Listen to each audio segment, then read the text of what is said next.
Hello, my name is Peter Cinnamon, and you're very welcome to a podcast which is all about the Irish League, where it's all over bar the crown. Lorne are champions, and as much as we're slightly late to that party, what we're just in time for is covering Coleraine winning out in a classic Irish Cup final against the Swifts over the weekend. Elsewhere, Crews survive a 2-game onslaught from the Annagh and live to fight another top flight season next year. We'll also cover the totally non-controversial topic of our best 11s of the season in what is merely a part 1 of a 2-part season finale here. So buckle up, it's time for your latest weekly edition of Kick and Match. Testing, 1, 2, testing.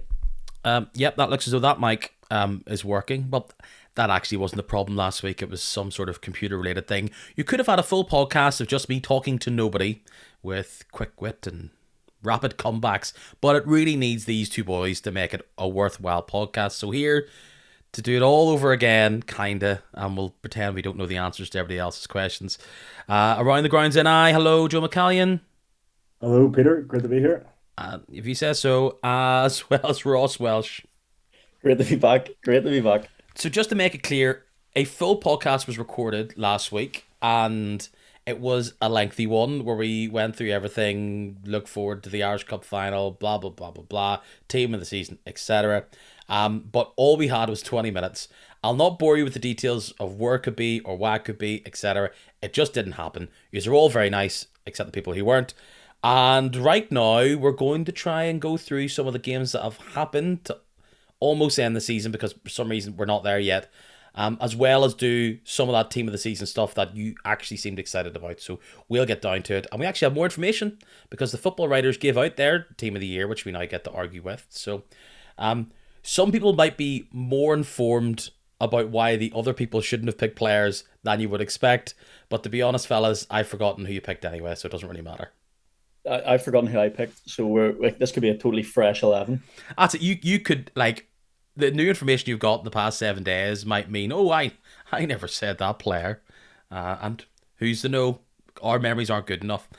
Before we get to the team of the season, though, let's talk about, actually, I would say 2 brilliant games. You might even include 3, but I think that first game between Crews and Annagh was a bit of a back and forward kind of bum rush. But the 2 things are clear. 1, Crews are going to be playing top flight football next year. And the Glens are going to Europe thanks to the fact of Coleraine capping off a great season, a particularly great 2026, by lifting the Irish Cup in what, again, might be one of the best Irish Cup finals we've seen in probably a decade or more. Let's probably start there. Dungannon, after shutting down the season for the past month and a half, were primed and ready. They maybe weren't fully bolstered squad-wise, but my goodness, they were ready for this game against a white-hot Coleraine. And oftentimes people talk about finals being tetchy affairs where people are kind of seeing each other out, trying not to make any sort of mistake. Nonsense. We had probably one of the best cup finals of the past 5 years within the first 15 minutes. That's one you would have loved to bring a neutral along for, wasn't it? The amount of times we have brought neutrals ourselves to games and then we sort of looked after and thought, that doesn't really represent the Irish League. That was a brilliant game. Really, really good, as you say. Both of them really going for it as well. Glentoran fans will be looking, going, Dungannon, why did you bother resting all of those players then if you weren't going to go on and win it? But it was an absolutely fantastic one. Ross, what was it like in the stadium? Because you guys actually watched it there in person. Was the atmosphere as good as the game was? The atmosphere was actually really, really good. I thought it was a really good crowd as well. The bulk of 3 sides of the ground full, and then a little bit of the North Stand as well. So you can't fault them for that. We were in the Coleraine end, and the atmosphere was very good from start to finish. Dungannon seemed all right when they were up as well. So a really good occasion and a really, really good game to match. One of the best cup finals I can remember for a good long while. I think I had one tweet early on in the game, which was just, Sean McAllister is a baller. Like, the man, he is everything you want in an Irish League player. Like, he has size, he's fight, he just has that ability to win the ball. And he played such a key role in those early chances for Dungannon. Like, we knew Rodney McAree was going to have to cook up something to take on this just free-flowing, all-scoring Coleraine. And a part of that was we're going to hit them on the break. And consistently throughout the 90 minutes, that's where Dungannon were dangerous.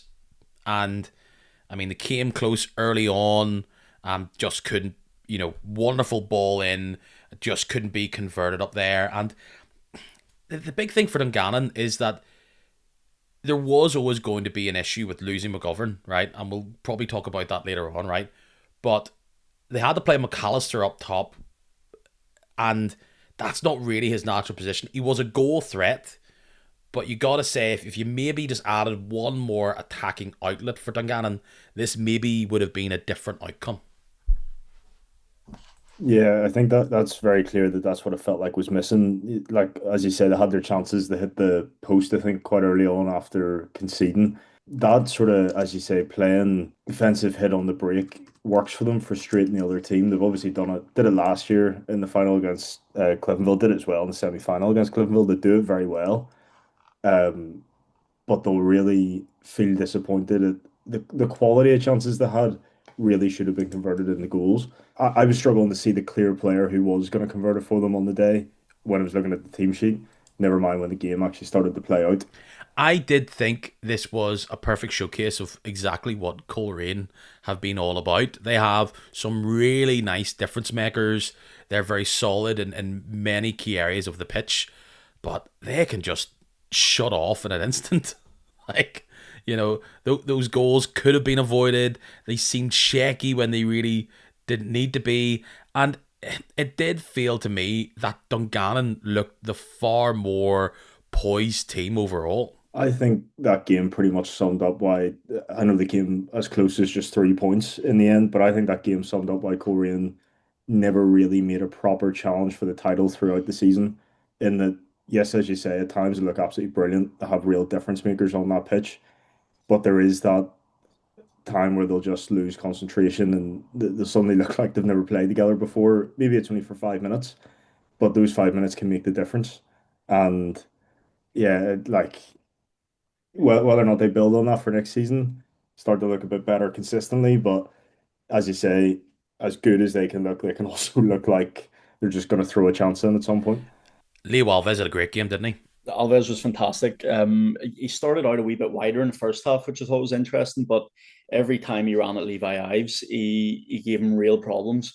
I thought he was really good. Second half, he sort of faded out of it a little bit. Tired, it was a warm enough day. He's an older fella. Like obviously the legs were going to go to an extent, but I thought he's really good.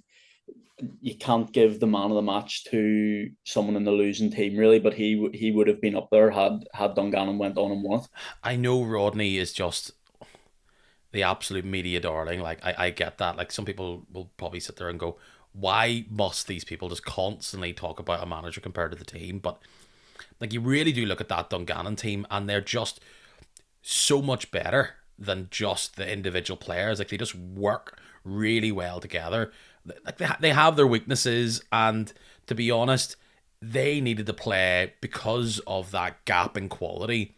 They really needed to play such a perfect game, and in the end, you really look at it. And of course, Coleraine had chances outside of the 3 goals. It wasn't just 3 hits and bang.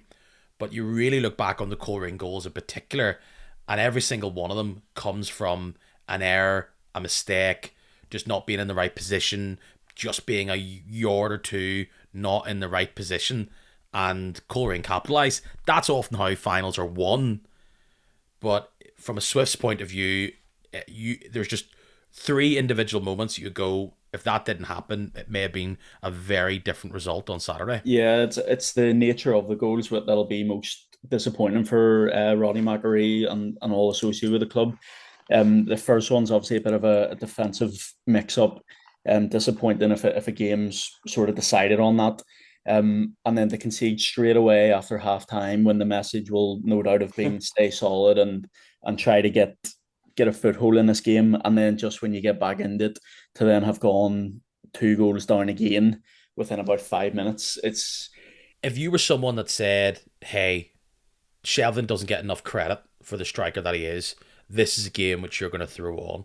In turn, if you were to say, great player, Shevlin's a very good Irish League striker, but sometimes just doesn't do enough in big moments to just really become this elite player. I think there was good examples of that as well. Like, I remember one moment in the first half, and you're thinking, surely any other striker would have just hit that, and he fumbled about and didn't pull the trigger, and then that chance went gaping. But then in turn, he's there for the other two. Like, he gambles, gets there, is able to capitalize on the Marin Dunn mix up, and then that second one, he's just there. He's there to score goals. It's oftentimes that kind of Robbie Fowler type archetype where he's not contributing a huge amount, but he's there to knock it in. And he did that, and it was key. It could have went either way late on, but those finals come down to those moments, and he was there in the right place. Yeah, absolutely. He really is a proper number nine. If you're talking about an Irish League number nine as well, I don't know if there's many better than him really in that sort of aspect of he's just in the right place and he will finish. I'm probably a bit guilty of not watching Coleraine in person as much as I maybe should, mainly just due to the travel. But watching him there live, you see how much he does outside of maybe just the highlights or his goals as well. He is just an absolute nightmare for defenders. He's moving in between the two centre halves a lot, giving them a lot to think about. Maybe even when he doesn't pop up with a goal at times, I can imagine he's causing all sorts of disruption and making room for the likes of Cooper and stuff as well. And Ross, even with what we've now found out is zero knees, Joel Cooper just needed that space for that second goal. That was the key moment, because without that, I don't think Coleraine was going to take that step forward. Dungannon had to respond when they went down to 2-0, and the game ignited even further in the second half.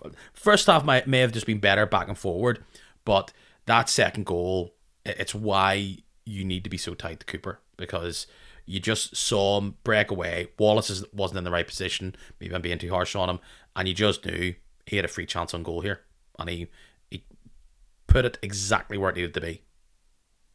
Yeah, it was just a trademark Joel Cooper bit of magic. Just what Linfield have been missing all year, essentially. He scored a very similar goal when Linfield beat Coleraine 2-0 in the League Cup final. Very similar angle, just at the other end of the ground, and you can't afford him that sort of space. But then, to be fair to the Dungannon backline, even when you don't give him that space, he can still just work that little bit of magic and produce a bit of gold for you. That was probably the clincher, the turning point of the game, fully out of Dungannon's hands. But it just shows you what he can do. And he's named man of the match, which I disagreed with, but he does that so often. He'll just win you a game of football on his own. I thought the Boyle goal for Dungannon, what a nice bit of work on that was. Just set up. It was almost like a set piece. And a total befuddled Coleraine defenders, and he just picked his spot wonderfully. And obviously it's for nothing in the end, but that I thought was really nice piece of work, and you can see where that coaching has come in. Yeah, it was a brilliant goal. It was some finish just to place it. And as you say, like, I think the Coleraine defenders taken by a bit of a surprise by it. And then Mitchell, like, he's been a man that they wish could be more healthy than he has been, but that's just what you get with him. What great work. Like, no one was pulling him back. Like, it just seemed like a real obvious pull back, and he was like, nope, not today. Wonderful knockdown. And look, they were 3-2 at that moment, wasn't it? When they got that second goal, they had to fight back. And yeah, like, it just wasn't to be in the same way that they were able to hold on despite being down to 10 men for so long last year for Dungannon. It's just those big moments, those big players, which help Coleraine get it, and we'll spend more time of what this really looks like looking back on the year for Coleraine. It's I think a decent disappointment for Dungannon. They were strongly the underdogs going into that game, but they really worked hard. What I wonder, going into next year, could this be a bit of an end of an era? Like, they moved on without McGovern and a few other people. McBrien hasn't kicked the ball for them. I think it was difficult losing Galvin to Gaelic football there in the autumn time. But, Mitch is going to be a year older. Ditto for Alves. We've seen a drop off with Bigorama. Where are they going? What will Glennie do? Is this the final year he moves on? It's the biggest summer for Rodney to try and find these players as prices seem to go up for wages. But the side that's went back to back top six, back to back Irish Cup finals and winning it themselves, I'd be surprised if we see a similar turn up for the books next year for the Swifts. Yeah, they've almost made the rod for their own back to an extent, because that is now the expectation. The underlying numbers this year aren't great for Dungannon. They've conceded boatloads. They had a horrible end of the season. They had a really, really poor start of the season, which has sort of flown under the radar. But top six sort of has to be their aim now, just based off previous seasons. As you mentioned, everybody in that squad is just a little bit older. You have to wonder, are the vultures sort of circling now? Rodney McAree, will he stay in that job forever? He's got the family ties and stuff like that, so it is a little bit more likely, but he's not going to want to do it forever. So there has to be a rebuild at some point, and it's hard to rebuild from not really anything in terms of league position, because now what is their lowest acceptable position? I think if it's six, there will be wailing and gnashing of teeth if they fall into the bottom six. So it's a tough one, and they're just in a bit of an uncanny valley of what they can do. But if depending on how this European playoff goes, and they've got an Irish Cup final and top six, I think you have to put that down as a pretty good season for Dungannon. Oh, no doubt. Well, there is an aspect of they were absolutely fantastic last season, and maybe I'm being slightly optimistic in a sense of I would imagine some Dungannon fans would have much preferred to push on rather than this feels definitely like a step back compared to last season. Now, Peter, as you say, obviously they've lost some very key players in there that they haven't really replaced. Still a good season, but I think there still would be disappointment that it feels like last season was just a potential flash in the pan as opposed to now. This could be I could be saying something very different if that cup final goes a different way, and you could be saying they finished one place lower and they've won the cup again. So maybe this sounds a bit ridiculous, but I mean it more in the sense of when you watch them, they don't really look like the same team compared to last year. And Ross talked about that. The end of the season is very obvious why it didn't finish too well. They had their eyes on the final, but the start of the season was really, really poor from them. And Coleraine deserved champions in the end. Like, they ran the gauntlet of some really difficult teams, showed their nerve in the final, and what a platform for them to move on here. Definitely, winning's a habit. So they've got their first one over the line now. That you're right in what you said. They did come through some very tricky games. Plenty of opposition from the Premiership. So it's fully well earned. People are obviously saying the semi-final was really the final, if you like. They did what they had to do. They beat Lauren. They beat an informed Carrick at the time. Even the Cruise in the first round is a bit of a nightmare to get a fellow Premiership team. 100% they deserve, they're deserved winners, and now that's in the bank. Europe ahead to look forward to, albeit at Windsor Park, and you would think they're really going to push on from now. On a minor note, but a significant one in my eyes, have you ever seen Coleraine? No, that's a no for Not me. a fan, Peter, no? No. Like, all that's a massive tweets, yes. Tweets were written and deleted. Let's just say that. All right. I was looking forward to hearing it in the stadium, but I didn't hear it once, which I was near tempted to get it started myself. Oh, were you gonna start pumping it out? No, I don't. Have you ever seen Coleraine? Oh no. That's just because you're such a Philomena Begley fan. It's I know. I just look. There's definitely more stinking ones. I think clubs should definitely have their own songs. Like there's not as strong an identity with some teams in the same way that like Crews have, respect and all. Like, I'm all for it, but I don't know. It's just a weird twisting of the lyrics that just not for me, Bob. My only complaint is if you're going to do a cup final song, let's have Joel Cooper Shevlin laying down a few vocals. Let's go all out on it. That's it. Great. A great for league for the ad. No, it is not. So, yeah, congratulations, Coleraine, commiserate Dungannon.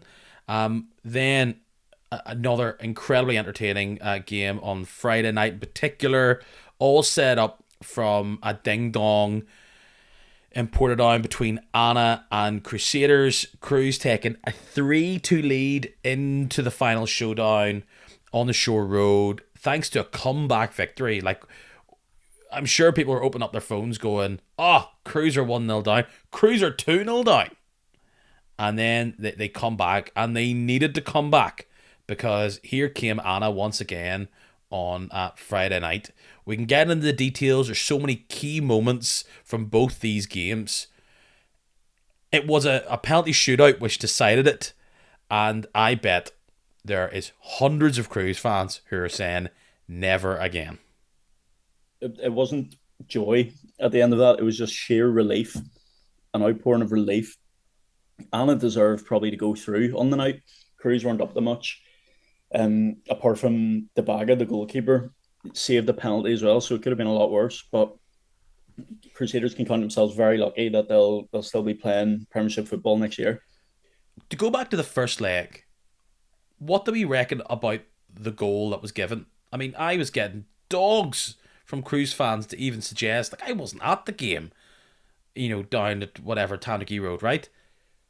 But, like, from both angles, because there was a Niffle and there's a BBC angle, the way the ball bounced off the post, it's a bold move to say that full ball across the line. I'm not saying part of it hadn't, but to call that in the season where we've seen two ghost goals, like, Yeah, I can't quite work it out. I can't see how it comes back at that angle if the full ball's over the line. and it may have crossed the line, but can you say definitively from either of those angles? Not at all. No, not for 100%. But look, yeah, Alliance person fans are saying absolutely, absolutely. But it does tie into the extent of Crews were lucky. Oh, 100%. Like, and I have to say, I think you'd be surprised to find a Crusaders fan really that says that they weren't lucky, especially with the two legs, especially in that first and even in the second. Well, it feels harsh to say that they won penalties in a lucky way, but Anna certainly weren't about much when it came to those penalties. I'm sure we'll talk about them, but I mean, they didn't even really give themselves a chance when I got to the shootout. How long do we have to talk about the moments of Anna despair? First and foremost, is the first goal I'm thinking that goes in against them. Like, it's a pot shot from outside the box, and the goalkeeper just goes. Or maybe it's the third one. Like, that should be saved any other day. They're unlucky. Maybe weren't unlucky. Close goal, whatever. That did or didn't cross the line, right? Um, they had the lead, and to be 2-0 up and go down by three. You're saying, well, you kind of deserve everything you get. You can't be doing that and expect to be a top flight team. Yeah, absolutely. That 2 games in a row they've had the whole tie in their hands, and that they have, as harsh as it is to say, they've thrown it away both times. Mistakes in the first leg, and then the penalties. For me, penalties aren't luck. You can practice penalties, and they were brutal. They were not good penalties. It's obviously a heartbreaking way to lose a match and end the season, but unfortunately, you make your own luck sometimes, and they certainly didn't do that over the 2 legs. So we go then after 3-2 in Portadown. We go to the Shore Road, and Anna came out like they'd been shot out of a rocket. Come out swinging.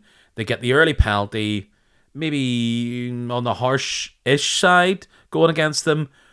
Well taken, 1-0 lead, and they just kept their foot on the pedal. Like, Crusaders looked completely shell-shocked and didn't really have any zip, any energy, and especially being without Bryden from the injury from the first game, they looked hopeless at times. Yeah, they looked absolutely hopeless. There was an aspect of that first half where I just thought the Crusaders are actually about to go down here. I didn't see I a way agree. back for them for how hot Anna came out and how good they looked. Especially, I think is it Donnelly in the middle, Yeah, 77. He was absolutely fantastic. I think he was actually showing like if they go up, he could actually be a real player for them in the Premiership. But to then go and just almost cower in that second half. I don't know if it was nerves got the better of them or what it was, but there was an aspect where I genuinely thought the Crusaders have really shot themselves in the foot here. They missed the second penalty, which you always felt from a momentum point of view, from just a pure mental side of the game point of view, that it was going to have an impact. And I don't think Anna totally lost the plot after that, but they didn't seem to have the same bit between their teeth. They were ferocious. They were unrelenting for a lot of that first half. And after the penalty miss, I thought this is the first wobble. Am I right in saying as well, was that near enough right at half time, Yeah. which gives Crusaders a lot? You can imagine they're in at half time saying they've blinked. We need to really pounce on this when we come out in the second half. Now I know they went and conceded in the second half after that, but I think there probably still was an aspect of look, this team, we can get after them. After that penalty miss, they still do score a second one to take the lead in the tie overall. That long throw was a weapon for them. Like, I've seen plenty of teams who try this long throw thing and you think, I think you're bigging this up. This is really not a long throw. But Anna had a long throw, and you had a big mountain of a man in Upton, and ball was headed over to him. He poked it in, and at that point, well, of course, Cruz had to get a goal to get back into it, but you could see it not only was the game slipping away from them, it was out of their hands. And you saw a little bit of life then from the Crews after that. It didn't look like they didn't have a huge amount of answers. Like, Jordan Owens comes on at some point, and you almost think, is this for the memes? And they just kept, and I saw this in a game late this season against Bangor, where they don't have the players at the minute to really stretch teams, especially a team like Annagh on the night, who were not giving up any space behind them. So the answer was just pumping balls into the box. And I know eventually that's how the goal came, but they were running out of ideas quick. Yeah, the Jordan Owens sub was just the signal that there was panic within the ground, but within the bench as well. And you're right, they were just lumping balls forward to nobody in particular. And then when Owens came on, it almost seemed like they stopped lumping the balls forward to an extent, which was obviously the backwards of what you'd want to do. They did well to score when they did, because you get to the point where it tips over the frustration, and Annagh settled themselves again. So the goal was big when it came. But again, you look at it and you think there needs to be big changes next year for this to be avoided again, because just they had run out of ideas. That's exactly the point. And they did well to then hold on, because Annagh had a little second wind after the equaliser on aggregate. But yeah, they were playing into Anna's hands for a lot of the game, and it's just unfortunate for Annagh that they couldn't hold on in the end. It's a nice hit from Nixon. I mean, they had gone close. It wasn't like it was the only opportunity that they had. Could have been very differently, of course. Wonderful free kick. It was from a cart. Just comes off the upright and away. Like, it was... They did have their chances later on, but it felt like it was all kind of too little too late. Extra time didn't have too much going on, really. And then it went down to penalties. And I thought the penalty that was missed by Donnelly, the second one, wasn't great. And the bag also had a number of good saves throughout the game.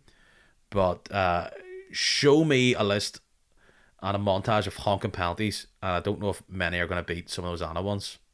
Yeah, I couldn't believe it. The first one especially was just so poor. That's one of the worst.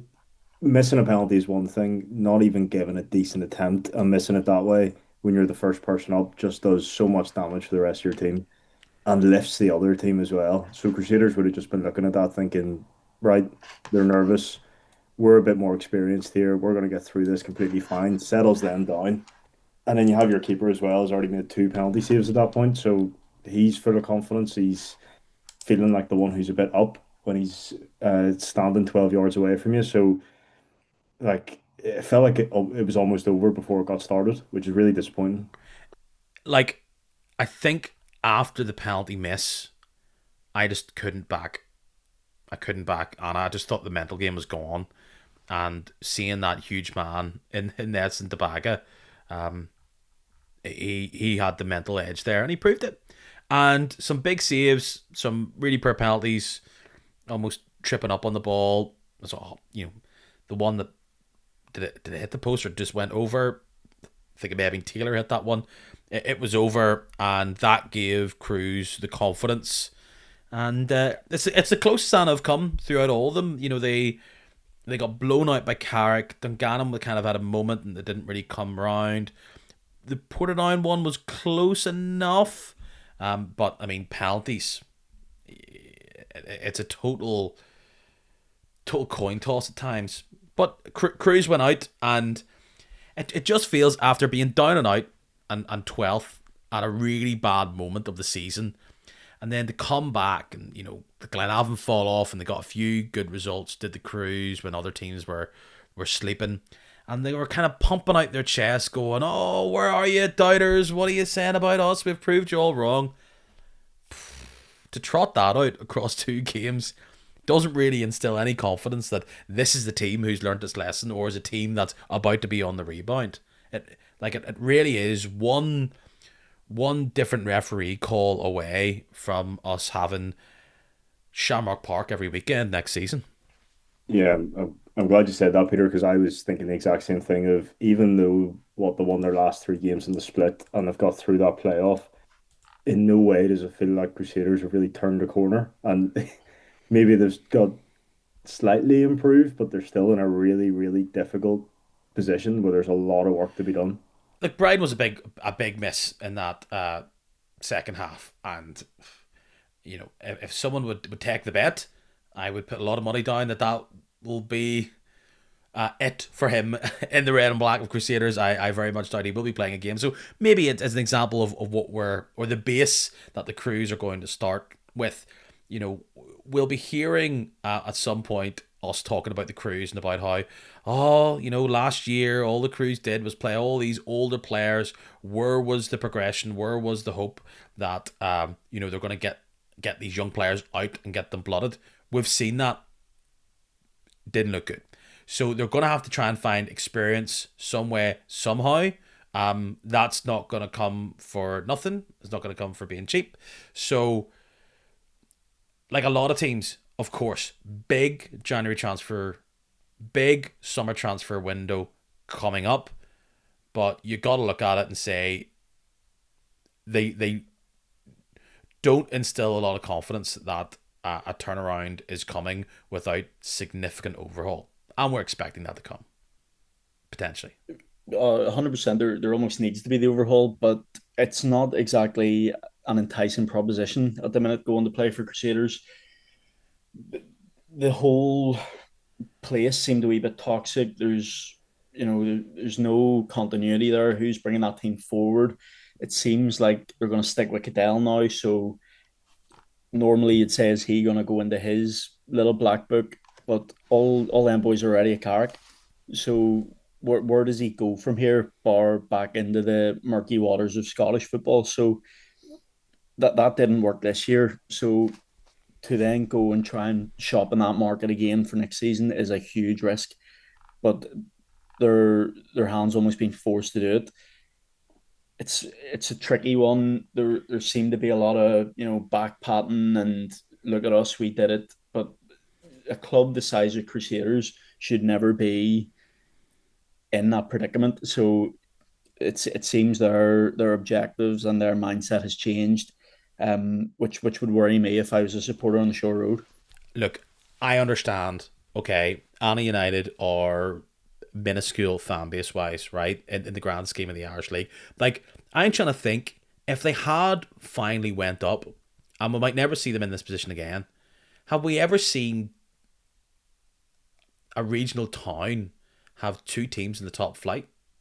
Like, outside of Belfast, have we seen like anything like that? So the fact that the second team of a town like Portadown was going to have a top flight team, like, football's more than just on the pitch, right? It's a business. It's all that type of stuff. So yeah, I understand. People are going, well, it's Crews with the fans and the history and the colour, and they're glad they're sticking around. But there's a part of it not slightly irk you? And maybe I'm on an island here, that people are bringing that up so much. Oh, the league would be, would be missing something without the Cruise. That's great and fine and dandy, but we're not some sort of American closed off league. It would have been totally strange to have both Glenavon and Crusaders out of the top flight. But that's football. You don't get points at the end of the season for how many fans you got in through the turnstiles. Yeah, you're of course right. It'd be strange with like those teams in it, but then there's another aspect of how many more people are you bringing into the league from this other team or this other towns of look at this new thing and look at these teams that are going to be coming down to play is every week. You could be getting more people into the league, so yeah, there's an aspect of the traditional teams aren't there, but I personally don't think that's a bad thing. Yeah, well, they avoided what I'm calling the championship social media purple of Niffle, as Niffle already putting up Glenavon as a championship team. Sometimes you see it on some online forums where there's a moment where all of a sudden it's a changing of the guard and teams move up and down into sections. But for Niffle, season's over, table's confirmed.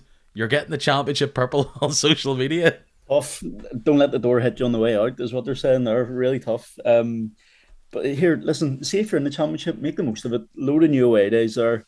Get to see parts Strabane of away, boys. Oh, what a spot, let me tell you. Yeah, they'll love that. But get out and enjoy it, and you'll be back to winning games generally, which will be a nice change for them. So Keelan was Absolutely, saying go ask Neri. yeah, well, yeah, Or different kettle all. of fish. Keelan was saying the other week, he enjoyed it because you're back winning. So knock yourselves out, work away. Portadown got in attendance, didn't they, actually, when they went down? People turned up. That's true. That's true. Oh, and that's another thing though that we've missed. I've just realised that we recorded that we spent a lot of time on. So park the fact that we've got Ross at some point. You'll be listening to him discussing the preseason predictions. But what we did spend a lot of time talking about, and it's somewhat old news now, but it should be referenced outside of just the end of season review. Goodness gracious me, David Jeffrey is back in local football. Who called that except me? Well, I said it last week. I don't know if I was massively popular for saying it. I love it personally from a like we're talking there about traditional Irish league and stuff. I think the league is better for having David Jeffrey in it. I love it. So just to talk about Niall Curry going, I know, and people will know, like Ross, you and him didn't have particularly the best relationship online. People may say it was merely fun, banter, poking fun back and forward. But you've had comments about him before, and look, I think you've had criticisms for most teams. You've said things that managers haven't done well for every team, but you and Niall Curry seem to have a slightly more different relationship than you and others.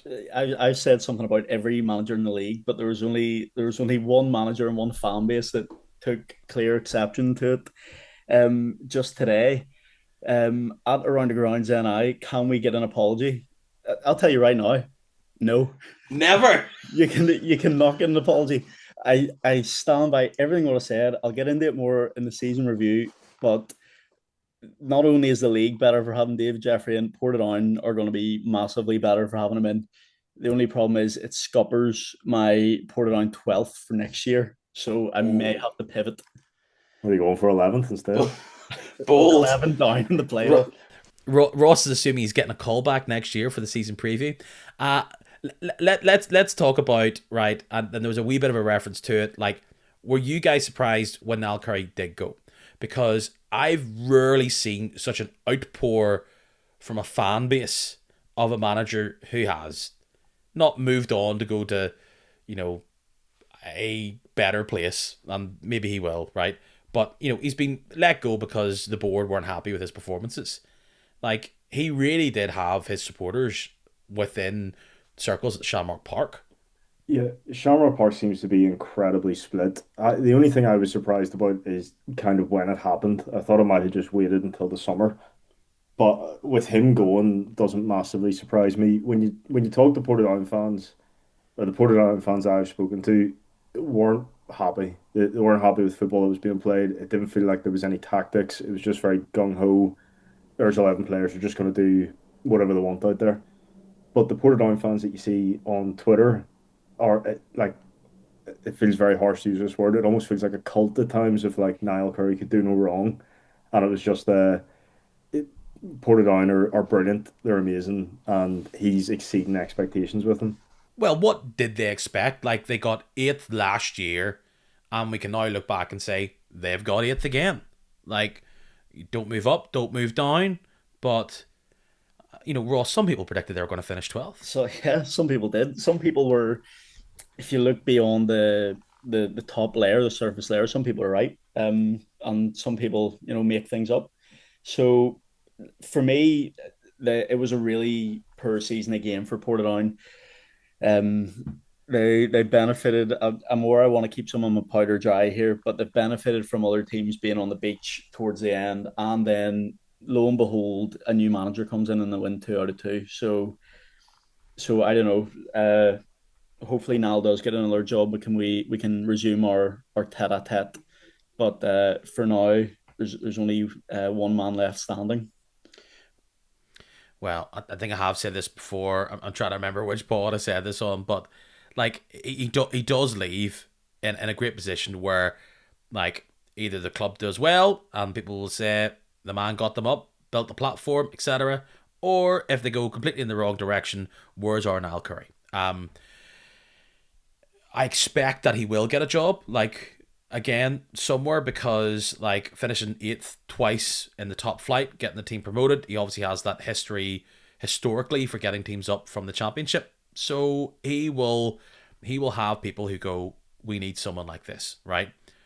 Because I've talked to the fans as well, and there is a feeling I'm getting from people who don't see Portadown, and I obviously would see a lot of teams in the bottom half because of some of the games I get sent to, and you know there has been something that I feel within some aspects of the media of like patting Portadown on the head, saying, "Well, what do you expect?" Right? And there was Glenavon fans this year that probably say we should be pushing to try and get Europe, right? Or top half of the bottom half, and look where they are now. But there definitely was some people going, I mean, Portadown eighth is what they should expect. They should be happy with 10th. So he was over succeeding. Comparing them to other teams in the bottom, do you feel as though that 8th was a fair reflection on what was on the pitch? Portadown, for me, growing up, Portadown should be the second biggest part-time club, probably on the island behind Cliftonville. So if you look at it that way, and the esteem that Portadown fans, especially, I went and spoke to them after the prediction, the way they hold the club, they should be going a lot higher, and they talk about this, but then they said, "Oh, take ninth," and it just didn't really add up that way. There's also a narrative being pulled that, oh, it's little old Portadown with no money. Aaron McCurry, Shay McCartan, all them boys were not there for the good of their health. They were obviously getting a bit of money, so that narrative doesn't really work for me either. For me, they beat the second season syndrome and whatever, but they really have to push on now. They've solidified their place in the league, and people should be looking upwards for them. But I think it could be more of the same from Portadown fans. Happy enough with 8th again. Joe, there was a long time that I was looking at any sort of jobs or movement within Irish League management, and the name David Jeffrey was totally taken off my list, in that he just either didn't want to return to management, there wasn't a club that really suited him, and within some circles within the Irish League, they think he's yesterday's man, right? And he is now going to prove them right or wrong in the next couple of months, couple of years, right? Is this a strange move from the Portadown perspective? We can talk about why maybe David Jeffrey's made this move separately, but for Portadown, when they're looking out there, why have they went for David Jeffrey? And is it a progressive move that they should be making in 2026? I think it's a stepping stone move more so than a solid sort of this is going to be our next idea for the next sort of 5 years. I think he's a good man to get in the door in a sense of he's a serious man. I call him yesterday's man. I know people do. I think it's a bit ridiculous. He was only in the league 2 or 3 years ago. He stayed around the league as well. He knows it well. He knows all the players in it, and people will want to go and play for him. So I think it does a lot for Portadown in a sense of being able to get people in the door, both fans and players. So I think it makes sense from a point of view of, as Ross says there, they've beat that second season syndrome. Now they need to build on that. I don't think David Jeffrey's the man to break them into maybe like the top five or top four, obviously. And there's a lot more than just the manager needed for that. But I think he's a good stepping stone for the next sort of 2 or 3 years to start building a solid foundation that could then maybe be passed off to someone else and other new players on top of that. Why is David Jeffrey a Portadown manager? What do you think from within his own mind he's decided to go back into Irish League football, and why are they the right team for him? I think it's a nice project. I think that there is a lot of potential there when Portadown are going, and there's good crowds through the door. They're winning games. That's a big club still. So, and there's obviously that room for improvement. There's the high ceiling there. So it's appealing to him. On the club side, he's probably the best name out there. Who else was really touted for that job? So I think it's very mutually beneficial. And I think it could work out quite nice. I think, and like David Jeffrey has his own CV. He's been there, done that from Linfield, even the Ballymena run as well, which I think gets looked back upon as, he's done not particularly a great job in where he quote unquote left them. And yeah, he had money to spend during that era, but he still got Ballymena into Europe a number of times. They got, just before he left, to the Irish Cup 2 years in a row. Second 1 year, came close to the title. And I know people are saying, well, that was a long time ago, etc., and how fast football moves. But this is a guy who has won it all, been there, done that, clearly has an interest in the league from all his media stuff. And the reason why I thought that perhaps he was never really going to go back into management, because he was happy to just chill out. He had his spot within the Irish League as this, go-to media person. He had his, bits in the paper. He was constantly being brought on for radio and TV.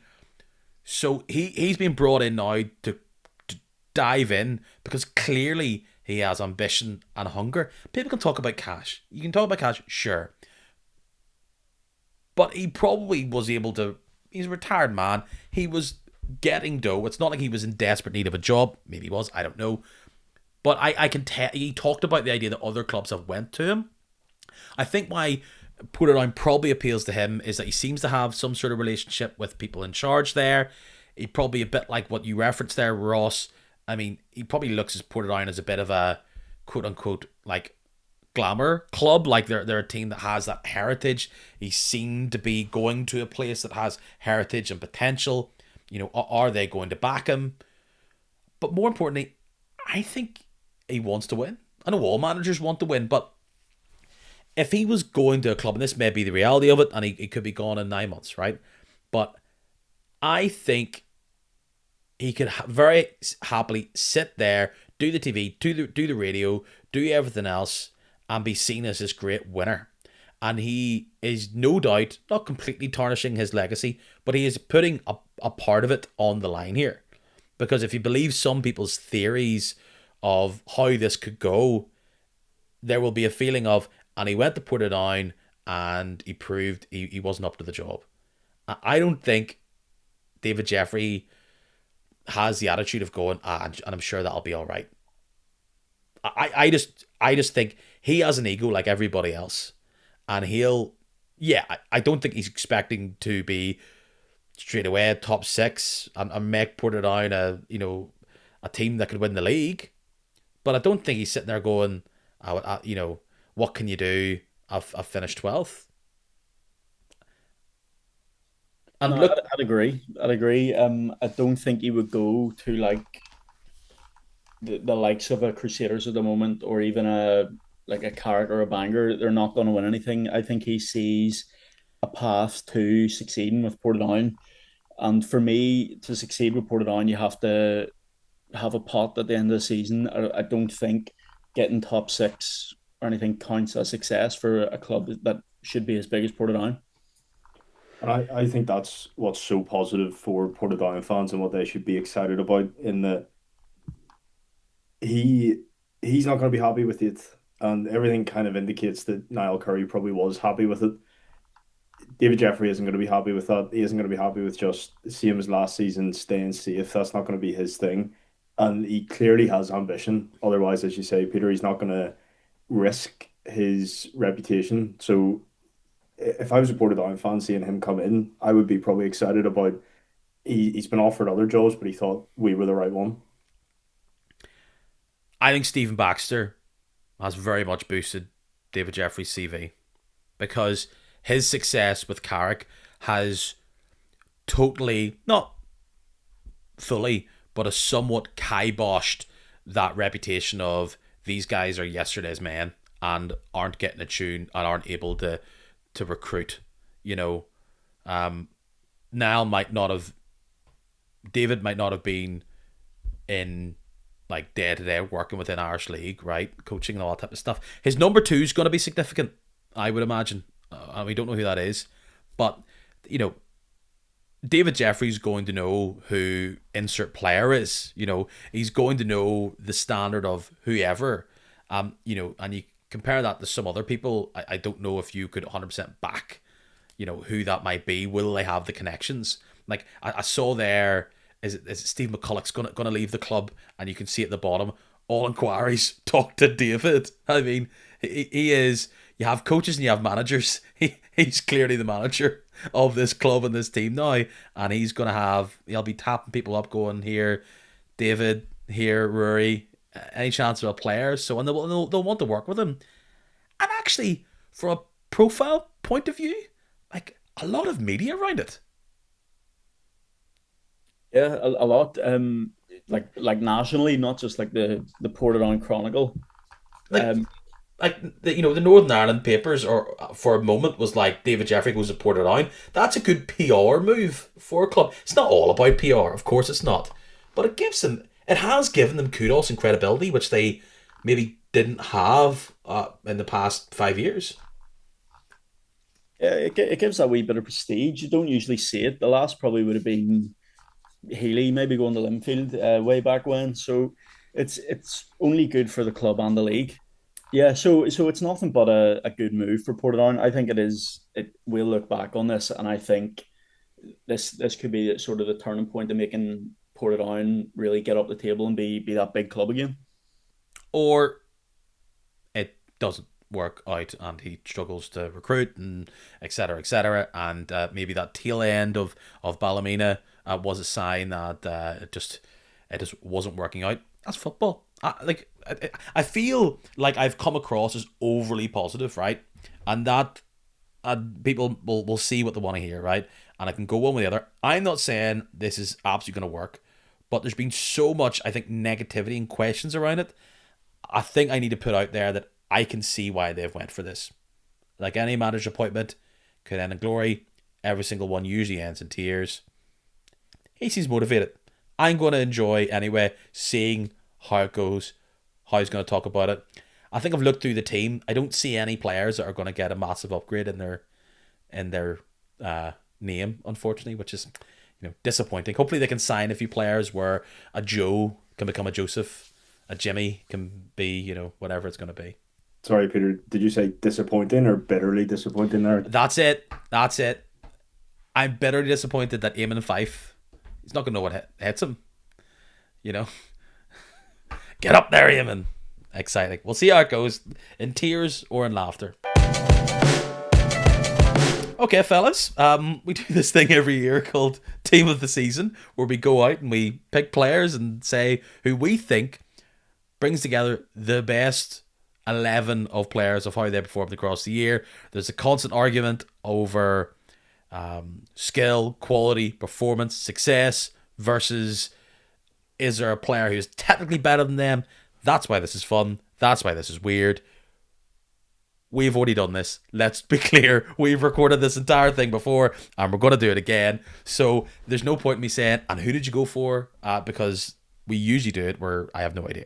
This time, I somewhat do. Hopefully you haven't changed your team, but if you have, like I said, who's to know? How did you find putting this together? There was aspects of it were difficult. There was a few names went down very quick, and it was very obvious in that position who it was going to be. In particular, we're going to start with and the goalkeeper. But the midfield, I was saying to you guys last week, I struggled in a sense of I struggled to find players who really stood out as opposed to just quite a few players doing pretty decent. But I'm sure we'll come to that. Not actually too bad. This is probably the first time I've ever went into one of these fairly confident in my team in most positions. Full disclosure, one of you has picked a player last week where I just thought, I should have picked him. So he's now in my team. So I've made one change. All right, Peter, is that allowed? We need a rules official here. Unfortunately, I'm the man who lost, broke, whatever. So I may just have to take it on the chin and lie and claim credit if it was a good choice. Let's start with goalkeeper. And by what I can remember, and most people will not be surprised about here, we've all picked the same person. Yep. Yeah, easy choice, really. Rowan Ferguson of Larne. I mean, you hate this, Ross. You absolutely hate this. But I said for many moments throughout this season that I think he should be a Player of the Year candidate. Thank goodness, football writers have seen that. In the end, they actually gave him. Was it Football Writers or was it Ulster Player of the Year for that? This is what confused me. I thought the Ulster Player of the Year was the Football Writers. No, it's not. It was Ulster Footballer of the Year, which I mean they have previous. They Blaney, I remember, and Manus had previously won the Ulster Footballer of the Year, which is ran by that whatever that Glentoran a fan club is, whatever. So they gave it to Ferguson. I mean, he is the best keeper at the minute within the league. I think he had the best performances. However, he did a lot in the final, let's say, 8 to 10 games of the season to really test that resolve. Because out of nowhere, after being Mr. Boring, Mr. Sensible, oh, look at me, I now have 100 clean sheets for Larne, he decided, you know what I should do? Run at players even if they're outside of the box. And he got stung on numerous occasions. It was something you'd never really seen from him before. It was like I had to look to see, are they playing some sort of second keeper here that looks a lot like Ferguson? But no, it was him. Yeah, very confusing decisions at times. I think ultimately he has almost cost them a spot in the Irish Cup final with his mistake for the winner for Coleraine. But maybe that's been a little bit harsh. It was a slick pitch and stuff skipped off the surface. But he played for Linfield a load of years ago and he seemed to have a mistake in him. I remember a County Antrim Shield final. He threw a few in and I would hate for that to be coming back into his game because he has been so steadfast and so sure about everything he does. But as you say, this last week or so, this last month or so, I don't know what's happened to him. He's just making it a wee bit more interesting. He's on Niffle's payroll. Keep this exciting to the very end. Like, let's talk about some of the positives around him. Like, he's a very good shot stopper, often quite commanding. He usually is very reliable in those big games. And look, he's the king of the penalty shootouts. Been there, done that. Got numerous t-shirts. He's such an old school goalkeeper. He seems massive. Like he fills the whole goal. I feel like he doesn't concede too many 1v1s when he's rushing out at the striker. He just doesn't leave a lot of space for you to work with. And his shot stopping, his coming for crosses, it's brilliant. He is usually so calm and composed, which makes the last wee while so strange, but you'd like to think that's out of his system now, and he just goes back to his and Lauren's imperious best for next year. Was there any other candidates? I mean, last year there was all the whole what a wonderful season. Remember this player, Yolai. In the same way, I think Mills is maybe his closest contender. Like, I'm sure you'll tell me that John's had his moments, and in all fairness, actually, Linfield does have a better defensive record than most would think or give them credit for. But both things, of course, can be true at the same time. But there is a bit of he has been the best player, whilst also saying that there hasn't been too many others battering down the door to try and claim his spot in this team. No, there hasn't been, and he's also not helped by the fact that he has such a great defense in front of him, helped in terms of winning awards. Yeah. I very briefly had Chris Johns in just for a bit of infield representation. He's been a brighter light in Linfield season, especially compared to the way he was sort of turfed out of the team last year. But it's hard to look past the fella that's only conceded 26 all year, and that's me putting my Linfield bias aside. So just to be totally clear, we've all went for Rowan Ferguson. There is a few repeats, as you can imagine, but not always. And one of the places where I remember we didn't have any repeats, we'll go to these left and right backs. In the right back position, I think you've had some good performers. Last year, if I can remember, we could have named you about 6 left backs, and you decided probably to stick a left back in the right position, Ross. I mean, we can get to your history both in team of the season and half team of the season, that you can be quite liberal with the idea of player positions, right? But right back didn't feel as strong this year, definitely feels stronger. And there's 2 ways you can go, I think. You have 2 standout players. One who's been there, done that, and has really shown their value this year and is super solid, nailed down how much of I don't want to use the L word, but a bit of a legend within Irish League circles, and we'll probably look back when their time is up and go, what a great career, and talk of him as one of the, I think best right backs the Irish League has seen of the past decade or so, right? Got the medals to prove it. So you either go for that and just how consistent and studious he's been over a player who probably catches the eye a bit more, someone that maybe you might argue is a bit more dynamic, perhaps doesn't have the same defense, not that they're totally devoid of defensive quality, but maybe is flashier going forward, and you have someone who's a bit more solid from a defensive point of view, whilst also being able to go up and down the pitch. I think you probably guessed the 2 players I'm talking about. One is Tomas Cosgrove. The other is Cooney for Larne and Glentoran. For you guys, was it a simple case of picking from one of those 2? 100%. They were the 2 names I had down on my sheet to choose between.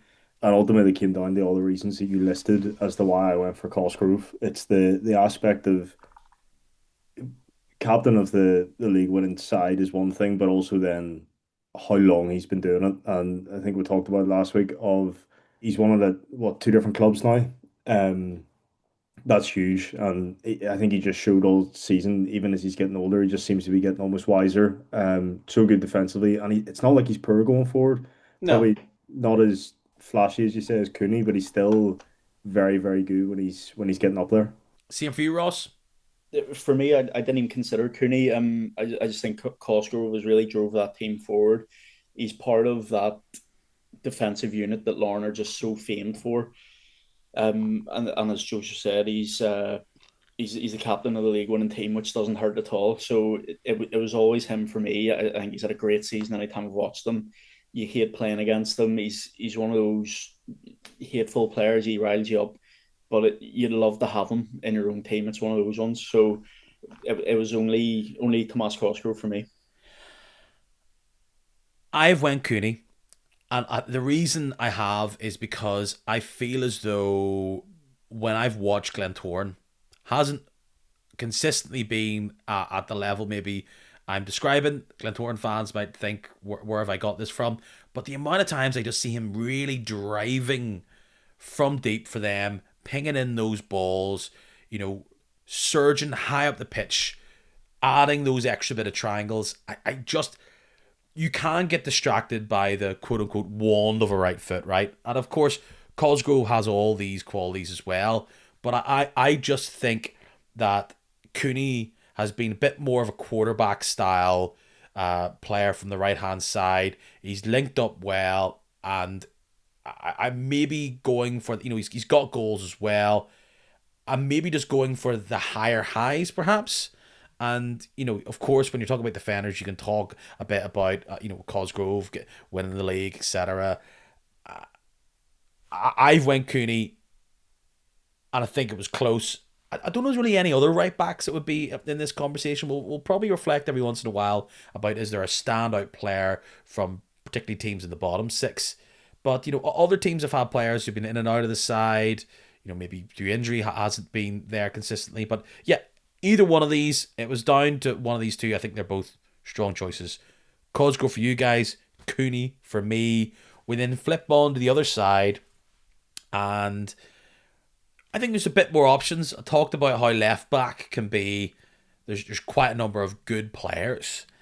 I guess without people knowing what you picked last week, have any of you guys changed your mind on this position? Because if I recall, each one of us has picked someone else, I think.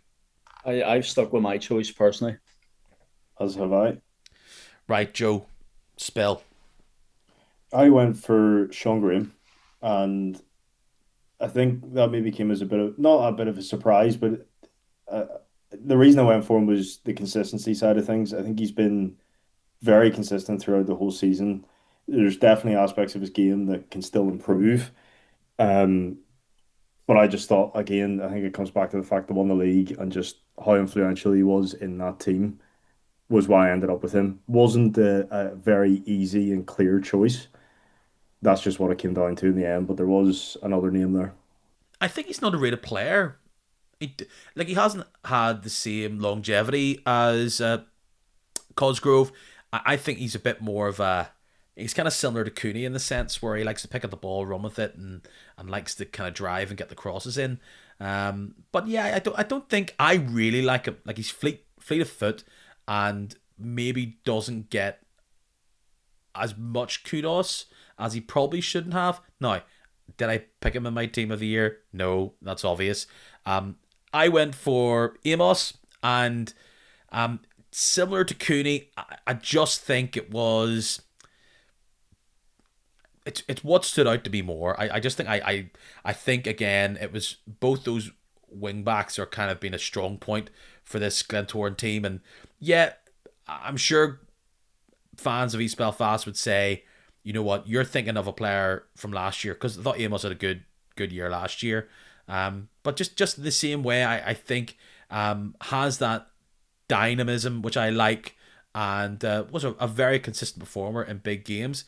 Maybe it wasn't every single week, but I just liked him over Graham, I would say. And then, of course, you throw in the mix, people might go, well, who's the third man? Who is it, Ross? It had to be Levi Ives for me. I don't know if it had to be, but I'll give it to you. He was one of the surest picks on my team. I just think he's brilliant. He's everything you want a fullback to be, forwards and backwards, which is really lesser spotted these days. You seem to people prioritize one or the other. I think he's really good going forward and back. And now to add on to it, over the weekend, I think he's now won everything you can win as an Irish League player, and he's played in the group stage of a European competition. So he's the full package. He's going to be one of the linchpins of bringing that Coleraine team forward next year. Sort of the transition of Irish League, been there, done that, to the more the English players, the Scottish players that they seem to be going for. I just think he's brilliant. He's definitely had a good year, and they've needed that calm head at big moments at Coleraine. I must say, I was worried about him last year. He came to Coleraine in January. Lauren clearly thought we're going to have to change our budget up a wee bit here. We have Sean Graham, perhaps Levi Ives is on the downturn for them. And to be honest, there was at times last year, particularly with Lauren, and even to a lesser extent with Coleraine, where I thought, Lauren have called this right here. I think he's improved this year, absolutely, and I would say he would be in a shout for the top three here. I just think it's pick your poison, and either one of these I think is right. People may be arguing, probably fans of said teams saying, oh, he got a stinker against Dungannon, but overall, a strong position with very good players. Yeah, one of the most well-rounded in the league.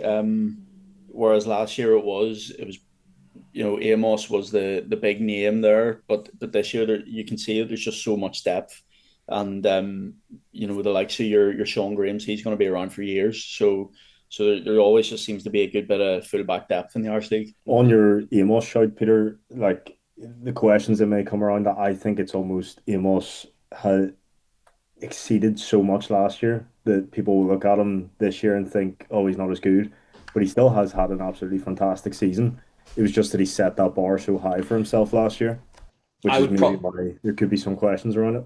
I would probably say that's the one where I'm wavering most. Absolutely, it's the one where if someone started to throw facts and numbers and stats and selective highlights, I go, But look, I like it. I'm gonna back it.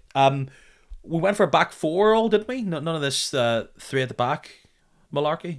Nope. Four at the back.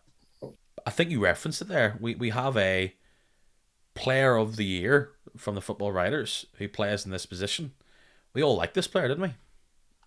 We did indeed. So the centre back for each of us is Matthew Ridley. What a season he's had. I mean, Lauren, like a total man mountain, a big redwood at the back, and after Bulger, I think early on in the summer, you could tell he wasn't going to be playing a role in this team this year, and maybe he'll never come back to Lauren. They find some replacement in Ridley. Massively. And I mean, not massively. Who would have thought getting a big tall fella to play centre half would work well? He was absolutely superb throughout the season. I remember seeing him very early on and thinking, God, they've really done well to replace what they've lost there. And he just continued to improve throughout the season. He just looked absolutely incredible. And he was the first name down on my team. It was just a very obvious one.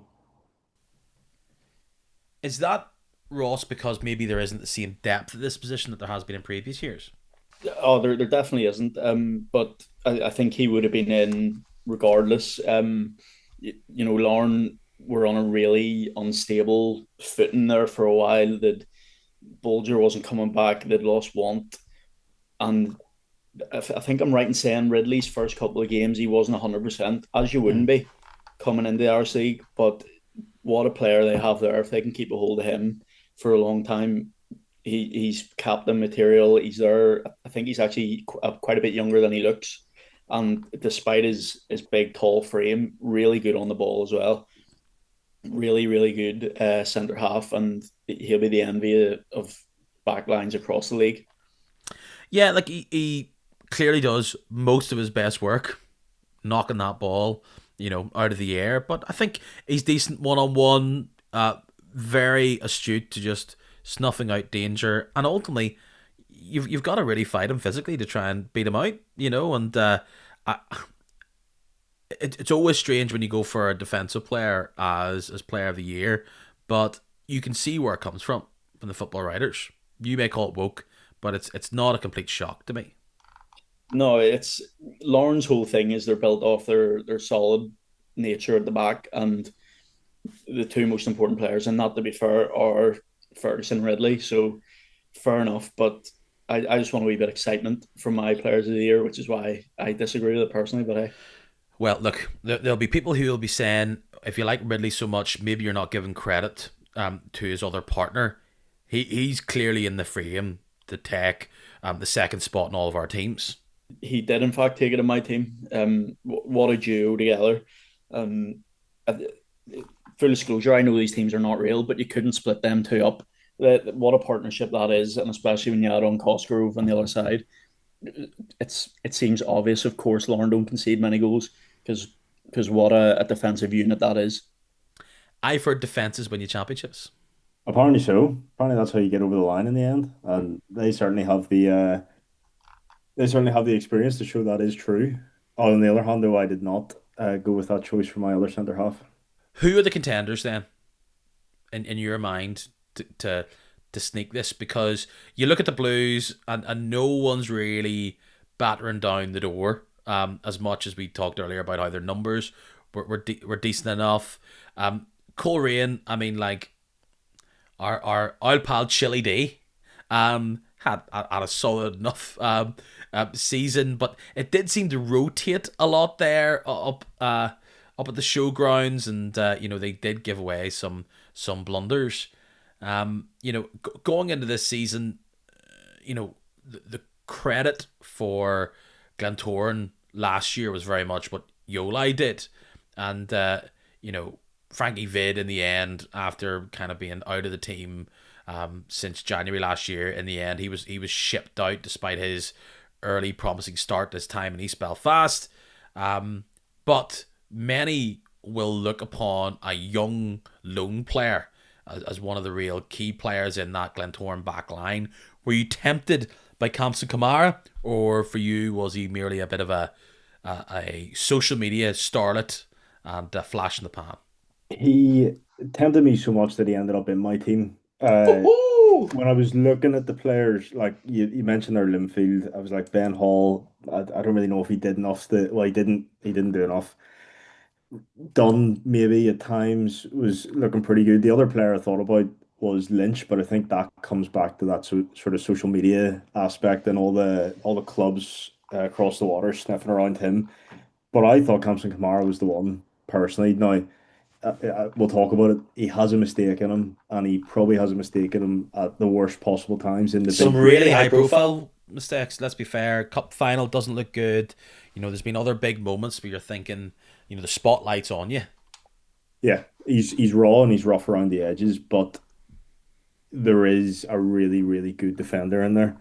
It's just a tough one because like as you say, he just has mistakes at the worst possible times. Ross, I know you're not a fan of this pick at all. No, we've talked about this a few times. I just never really got the hype with him. Good young centre half, don't get me wrong, but the terms raw and fresh, uncut gem, they're for wingers and like player positions where you can make mistakes, and it doesn't really matter when you are a centre half and you're making as high profile mistakes as he did.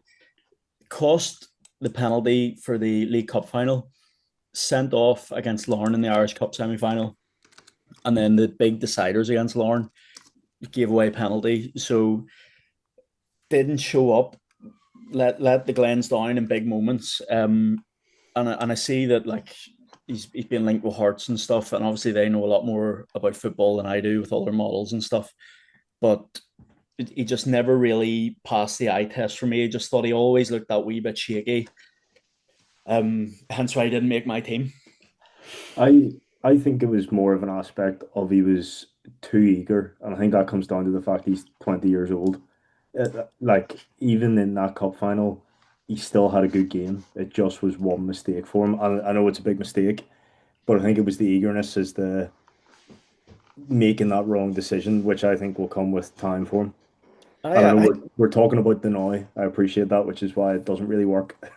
I didn't think he had a fantastic game in the cup final. Thought Fitzy handled him quite well, and outside of that, we didn't really go forward. So it's not really his fault that we didn't attack. But I just thought he'd never set the world alight, obviously. But that's one man's opinion.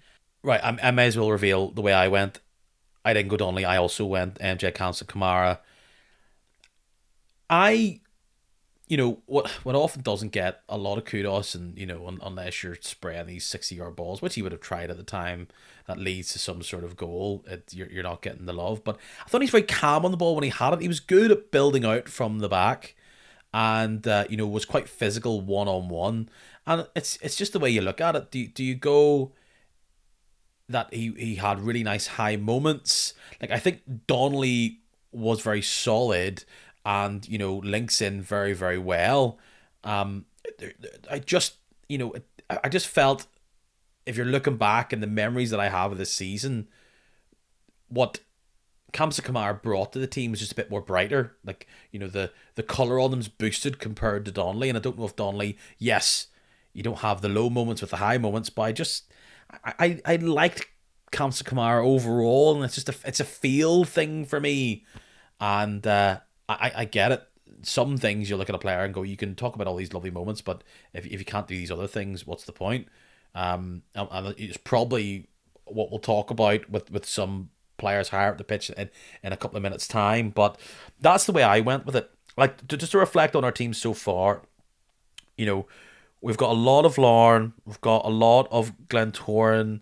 I mean, is there anybody here that could have been like you named some of those players there, Joe? Like Lynch for Bangor, Young, nice player, got a lot of goals from penalties, which is always nice to add to the stats. Keane, I don't think for Glentoran just had that real league leading form. We talked about Linfield. Oh, let's not talk about anything Cliftonville wise from midfield backwards. And bottom six is bottom six, right? And maybe the players that people are thinking of, like at least I saw some people talking about, like it's maybe the Portadown duo, but I think their form's fallen off a cliff, and it's just no one else. But solid back five so far, I think. You're gonna have to start making this a video podcast, Peter, because Ross's face when you said the Portadown duo at the back was brilliant. That was a face of Jeepers. I've heard it all now. My goodness me, the Portadown duo. Goodness me. Well, I'm just saying other people have suggested that they were contenders for team of the season. That's where names and kudos goes against what they're seeing week in and week out. Midfield gets a wee bit confusing as we move up the pitch. From what I have here, Ross, you've got three, and myself and Joe have two. But there's one name that features in all three. I think people could probably predict who this is. It's Cammy Palmer. Great season for the Glens. What a turnaround for his career. He's someone that now Linfield fans are saying, why do we ever let him go? But this was a real outlier for him. He has never been this fit. He's never been this healthy, and he's never been this effective. From a midfield point of view, he had so much energy, calm on the ball, could nick it off you and start attacks from just his own instincts. And he's got a lot of kudos for that. I've seen him in many teams of the season. Wasn't he nominated for a couple as well, for Player of the Year overall? Your mileage will definitely vary on midfield players within this league. And, sometimes when you get a team of the season, you can get quite in the weeds, rightly or wrongly, into scheme fit, etc. But this year, I think Cammy Palmer's been the best midfielder, particularly centrally. Yeah, he's been a huge benefit for Glentoran as well. On the grand scheme of things, Glentoran have had a great season, I think. I know at the moment Glentoran fans looking at it might not really feel like that, but it has been a good season. I think he's been a huge catalyst in that. He's been that player in the midfield that's really been driving everything forward, and just that sort of cohesion amongst the team, I think, has come through him. And he's just a huge benefit. So he was pretty easy to put into this position. I think this year he became the player that he threatened to be at Linfield, but he just couldn't keep himself fit. But now he seems to have went on a real string of playing games, avoided injuries, and you've seen the player that is underneath there. There's obviously now the talk that he's away again over the water, but what a season, really good. Drove the Glens forward a lot, and the Glens had been missing that creative spark, and he sort of provided it. I don't think a partner in this team is really clear, and I feel as though I've made maybe my boldest pick with his partner. We'll park that. I mean, Joe, when you were looking for another player to be in your midfield, what were you looking for? And was there any players in particular that you came down to just a coin flip to decide? Yes, there was two players that I came down to, and the coin flip landed in such a way that the other player has still made it in my team, just not in the midfield. Uh, my pick is maybe slightly boring compared to what you guys have. I ended up with Craigie Gallagher, and the reason for that is maybe it's an aspect of how often I used to watch him when he was at Cliftonville and knowing how good of a player he is. But it's that aspect of just how solid he is. He's not the flashiest, but he can do everything really. He can score goals. His passing's brilliant. His defensive work is excellent as well, and he is a leader. Might not be the captain, but he certainly is a leader in that team. And coming back again, the winning the league, conceding as few goals as they did, it was hard not to put him into the team. Like, he was a shock inclusion, I think, when Niffle did their awards and he was of one of three players nominated for Player of the Year. Definitely gets kudos for being in that Larne team. Like, that central midfield area for Larne has been a bit of a hodgepodge this year, and he's been one of the true rocks within there. Like, Miller's come in and out, in his journey to return to just consistent full-time football. You've had other players come in there, and you also had the addition of Ronan Dock. And you thought, was that going to impact Gallagher's place in the team? Not really. Sloan has barely kicked the ball after being there in the summer, so he's been the mainstay in a strong team. He's there for the big occasions. Might not be just that standout wow jumps off the TV when you see them, but has been a very solid and strong choice. I know you're on a bit of an island on this, Joe, that we haven't backed to here. Were you tempted at all, Ross, by going for Gallagher? Not massively, not particularly. Like yourself, I was quite surprised that he was nominated by Niffle. I don't think he was in the best three players in the league. But so be it. Cracking player all the same. Yeah. Really has pushed on and lifted himself from the move from Cliftonville. I think, and you're right in what you say, is he's a proper leader on that pitch. He's been there, done that with everything now, and another one where Lauren just seemed to have loads of them. You hate playing against him, but you'd love to have him in that team. That's exactly it. Like, I hate seeing him on that pitch when we're playing against him because how smart he is as well. Outside of his footballing ability, he's got such a smart brain. And I understand what you're saying in terms of it. It's a shock being in there, but I do think it comes back to the aspect of he's not particularly flashy. He's not really sort of stand out as such in terms of doing something different. But the job that he's there to do, he just does so well. And Larne, I think, are a completely different team without him. I don't know if it's a total shock, but yes, I think he's played a key role in a really good season for Larne. Your duos, Cammy Palmer and Cricky Gallagher. For you, Ross, you continued your backing of what you liked in Coleraine.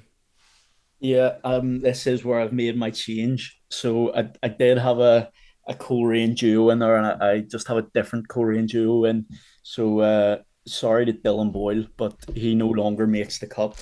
I thought that was the roguish choice from you, it must be said. I mean, I thought I wanted the duo in there, and then when you said the name you said, I was kicking myself for the rest of the pod. yes. That's why we didn't release it. I refused to take part in the rest of it. So I had to change it, and I've got the Coleraine duo in of Will Patching and newly added Ben Wiley. Ben Wiley, I think that is maybe the most surprising name for a lot of people. I think I said to you guys earlier on, earlier on this season, that one of the things I didn't back myself enough with was sticking Ben Wiley in the team of the season. Like, he has come in, and most times when you have players coming from teams lower in the league, they struggle to find their footing within a team. And he's been the complete opposite. He's like, being surrounded by better players, excellent. I'm going to up my game. And he has. They've really worked around him. They've seen the qualities that he has, and they've just given the chance to do that. It's the running, it's the vision with the passing. He's scored a number of really good goals for Coleraine. He has really created such a big challenge for Coleraine about him and Glacken. And, I think there's still plenty of improvement required for him to be this total standout. Everybody knows his name and very jealous that they don't have him in their 11. But I just think he's played a really nice role in midfield, and he always excites me when I see him. he drives with the ball. He always has that touch. Sometimes the decision making isn't always there, but sometimes you're like, he made that himself. That's Ben Wiley. And if you were to put together an 11 of the best young players in the league, with potential wise, he's got to be there.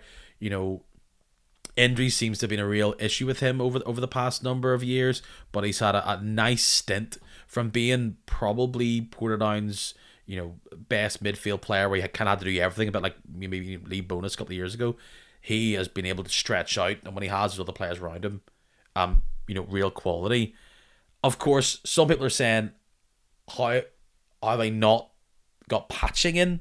Because for a lot of people, he's been the quote unquote best player. And I think if we're talking about players who are like absolute best quality 11, like you were to create like a superstar best, pure skill and ability 11, he's in there. There's just something about Ben Wiley's season, which is why I went for him over Patching. Obviously, Ross, you went for both. Yeah, I was able to squeeze them both in. For me, Patching is just a different class. He's champagne football all the time. He's probably too good for this league, realistically. But he's so good. So good. I could rant and rave about him for hours. And then Ben Wiley bringing him in. You talk about his injuries and stuff. From what I hear, it was sort of a like he's growing into his body sort of thing. So now you hope that he can just sort of kick on from here and not be hampered by that. I thought he's fantastic on Saturday there, really, really good. Um, when he initially moved to Coleraine, I thought that's not a great move. He'll be a squad player. He'll not get much time on the pitch, but he started week in and week out. I always like, when is this gonna fade? Straight into the team, and you do well to get his place off him.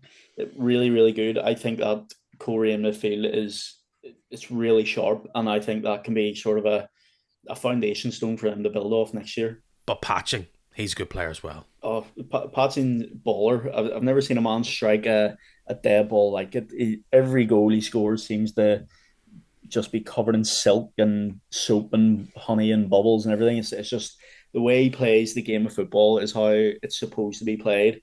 Here's the word. He's metronomic.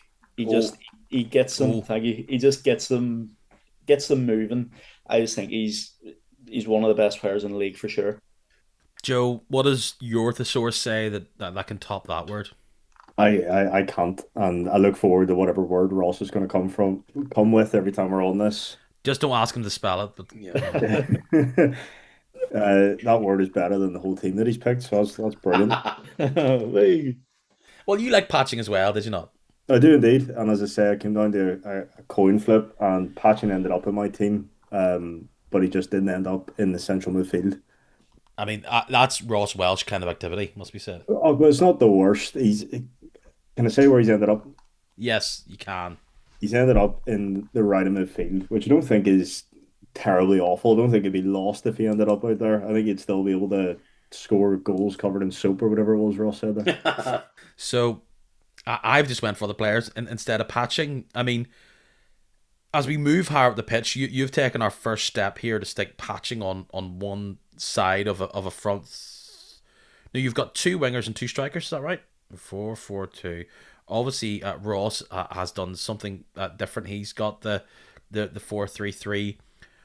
On one side, I think a player who we've already talked about this podcast, I think has not got enough rub from all the end of season awards. And I think because it was such a great season last year, was such a clean sweep of all this, his contribution has been null and void for a lot of people because narrative-wise it's not that sexy. But you have to have Joel Cooper in your team of the season. Like, you just have to.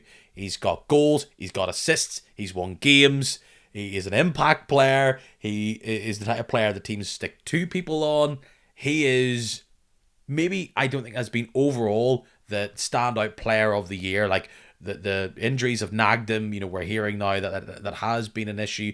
He's had to take some time away from the starting 11 on and off. But he's a baller. Joel Cooper, isn't he? Yeah, he's absolutely fantastic, and it doesn't really come as a surprise to any of us, especially not Ross. There probably is an aspect of he's maybe surrounded by a few more stars now up in Coleraine. He's not that sort of standout player that needs to pull his team across the line like he was probably doing at Linfield the old time. But I mean, he was an absolute no-brainer for this side of game for me. Yeah, he has to be in. It's a travesty that he wasn't nominated around the place. It's a travesty that he didn't win Player of the Year. It's a it's a case of his own standards are so high that he's being compared against it. And that is not to say that he's had a bad season by any means. He's scored a goal in a cup final. He's doing what he always does and scoring big goals in big moments. He's for me probably is the best player in the league. Will continue to be so after these operations that he's had, because this has been him essentially working on no knees, and look at him, best player in the league. Such a shame that Linfield let him go, obviously. And if he were to come back, he could have my knees. So hopefully he's listening. Oh, what could have been? You're just looking at old photographs and videos and just caressing the screen, going, "What could have been?" I mean, look, Linfield clearly don't look great out of year one of Joel Cooper being away. They did want him, of course, to stick at Linfield. Just the issue was around finances and around longevity of like standard of that he's going to be there. Like, he was getting a pretty penny to go to Coleraine, and they have backed him for many years. So I would say we can look back at this Joel Cooper transfer as like seismic as I feel it will be looked back upon in many years. I think we really forget just how impactful it felt when that news came out. He has been the star player. He has been that true like difference maker from an external point of view for Coleraine. Now that they've had him, that he's been a success. I think everybody looks at Coleraine now, the success they've had this year. I think people just look at Coleraine in a completely different way because they can keep these players happy and attract them and play the football that they have and still win games. So yeah, not exactly maybe last season's standard, but that's been tough. I think he's been quality. He's been great. We should probably mention another player, which is Neil Dawn, which everyone would have said we would have got. Top goal scorer in the league. Is Pat Hooban player of the year for you guys, or? Yeah, I would say he's player of the year for me. Through gritted teeth, he probably is. Just he's scored bucketfuls. He's a flat track bully when he needs to be. I think that is fair. You know, I think that's the allegation against him, is that he has scored in big bursts against the smaller teams. But he's got anything you want out of a number 9. He's got it all. He's good in the air. He can finish. He's strong as an ox. He's proper player. Probably my player of the year. Yeah. You're totally right. It is the big criticism for him. Like, to score the goals is still important. You still got to give him credit, of course. But you think about some of those massive moments, the penalty against Coleraine that he doesn't stick away, and how impactful that was on how their season ended. Totally missing in the cup final and other moments. You know, he wasn't completely anonymous in all those big games, but I mean, there's none of these. Wow, you know, Hooban was there when the chips were down for Glentoran. But in turn, if they had in fact won the league, which we now know they didn't, he would be getting all the plaudits. He would be the man pictured with the trophy and pretty much seat 1A on the open top bus. That's of course if a team can actually organise one of them. He really has proved doubters wrong, and has been a success story. He will be the first name in the team sheet going into next year, and there'll be plenty of time to talk about it in future pods of will he be the same player. But for what they committed to, what they gambled on bringing him in, massive success. Would walk into every team right now based on how he's played this year. 100%. And the doubters didn't come any bigger than myself. I thought 34 coming into a new league. He's barely had a kick for Derry for the last season or so. I thought he was probably past it. But, you know, looking at how Derry City have got on this year and how their fans want Tiernan Lynch out the door, it looks like he was not the problem at all. So he's come in and he's made a fool out of me. Not the only man to do so, to be fair. But he has done, and yeah, brilliant player. Another one that's just almost above the level. So looking around, I think I've got two players to talk about. Joe, you have you both have one. I have two. On one side, I have Joel Cooper. On the other side, for you guys, you've went Will Patching and others. Like, I just don't know how Jordan Stewart isn't in your team of the year. Like, I know he was great early on, and sometimes in this, good ends of the season can play a bigger role. If you're really good in January and February and March, that's oftentimes the moments that people really remember more. But I seen few more impactful players when the chips were down, quite like Jordan Stewart was. He really was a live wire and probably his best season in about 5 years. Yeah, like I'm not gonna sit here and say that's a ridiculous take because I don't believe it to be. He was on my sheet at one point. I did consider him for that right hand side, but there was an aspect of just thinking. I was wondering just how much it's been slightly blown up by what you expected of Jordan Stewart. Did he just sort of go above what you thought you'd get from him? He was quite a surprise. That's kind of where I was looking at him for. Brilliant player, good season, but I just didn't see him good enough. Probably not enough starts, not enough 90 minutes to get into the team. Which is all fair.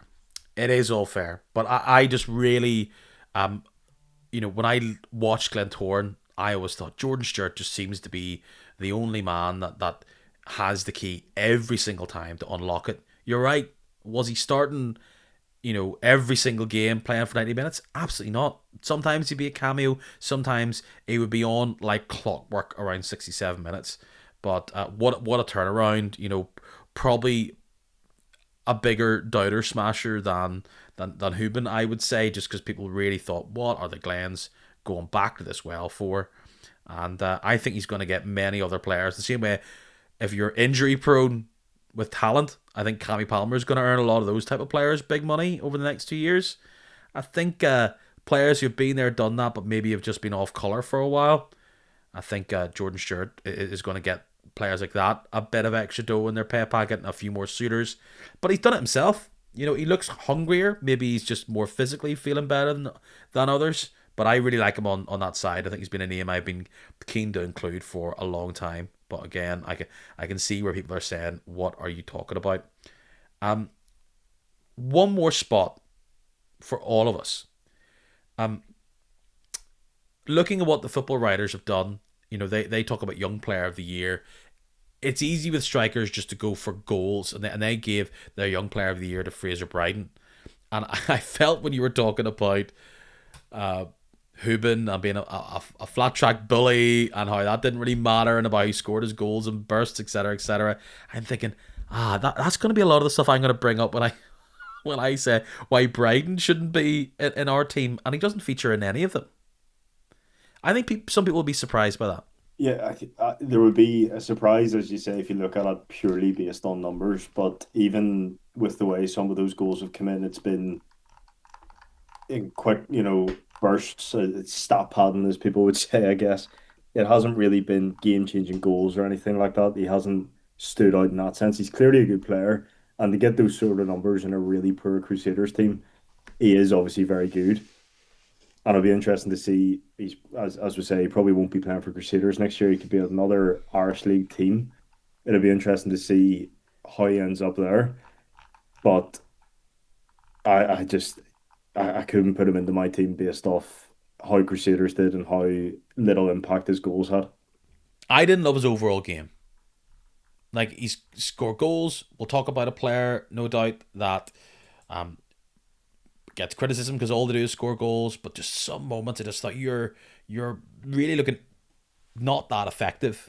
But in turn, I mean, some of the goals he scored, not saying they're wonder goals or anything, but they're really well taken. There's tools here because he's got the height. Maybe needs to be a wee bit better on his hold-up play and stuff like that. But he can finish and was key for Crusaders down that stretch. Yeah, the tussle in my head was he didn't like Crusaders as a team never achieved anything, obviously. But then you look at it, he scored near enough half their goals. So that was the balance I was trying to strike. He obviously doesn't make my team in the end, but for me, it was his play outside the goals or lack thereof. And even the, as you say, the flat track bully stuff. I think he got two hat tricks against Bangor.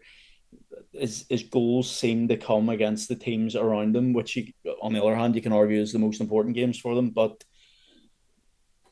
he just doesn't make my team. Maybe next year when he gets a move to someone else, he does make the team and scores more important goals. But for this year, not for me.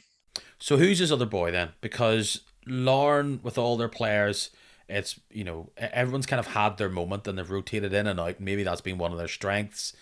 Linfield, like, you might say a while ago you'd be going, Fitzy's had a good year. Is that my close personal friend Matthew Fitzpatrick knows who I am now? If you saw on Yeah. Twitter, You said on Twitter you were saying he was good or wasn't.